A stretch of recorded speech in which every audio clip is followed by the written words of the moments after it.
Friends మన సబ్స్క్రైబర్లో ఒకరు ఒక డౌట్ అయితే అడిగారు. ఇదే డౌట్ చాలా మందికి వచ్చి ఉంటుంది కదా, అదే నేను వీడియో ద్వారా చెప్పానంటే వాళ్ళందరికీ కూడా క్లారిఫై అవుతుందని ఈ వీడియో మీకైతే ఎక్స్ప్లెయిన్ చేస్తున్నా. ఫ్రెండ్స్ డౌట్ ఏంటంటే డాన్స్ స్టార్ట్ చేసేటప్పుడు నమస్కారం ఎందుకు చేస్తారు, మళ్ళీ లాస్ట్లో మళ్ళీ నమస్కారం ఎందుకు చేస్తారని అడుగుతున్నారు.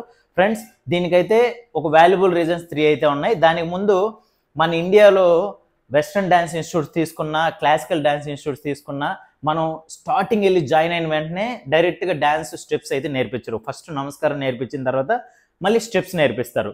ఓకే, ఇది ఎక్కడైనా జరుగుతుంది. ఓన్గా చేసే వాళ్ళు ఎలానో తెలియదు, కానీ ఇన్స్టిట్యూట్స్లో మాత్రం తప్పకుండా ఈ కల్చర్ని ఫాలో అవుతారు ఫ్రెండ్స్. ఎందుకంటే దానికి వాల్యుబుల్ రీజన్స్ 3 ఉందన్నాను కదా. ఫస్ట్ రీజన్ ఏంటంటే మన డ్యాన్స్కి గాడ్ ఎవరు? నటరాజ స్వామి కదా. కాబట్టి ఆయనకి నమస్కరించుకుంటూ ఆయన ఆశీర్వాదాల కోసం మనం నమస్కారం చేస్తాం. రీజన్ నెంబర్ 2 ఏంటంటే మనం డ్యాన్స్ నేర్చుకునే గురువు ఉంటారు కదా, మాస్టర్. ఆ మాస్టర్ దగ్గరికి సేమ్ ఆయనకి నమస్కరించుకుంటూ ఆయన ఆశీర్వాదాలు తీసుకోవడానికి. లాస్ట్ రీజన్ నెంబర్ 3 ఏంటంటే మనం డ్యాన్స్ చేసే ఫ్లోర్, దాన్ని భూమాతగా ఫీల్ అవుతాం మనం.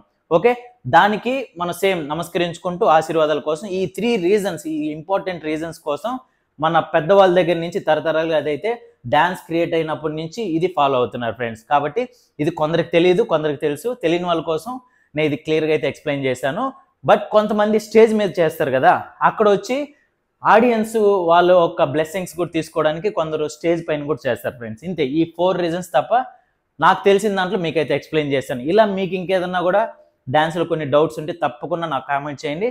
నాకు తెలిసిన రీతిలో అయితే మీకు క్లియర్గా అయితే ఎక్స్ప్లెయిన్ చేస్తాను. ఓకే, నెక్స్ట్ వీడియోలో కలుద్దాం.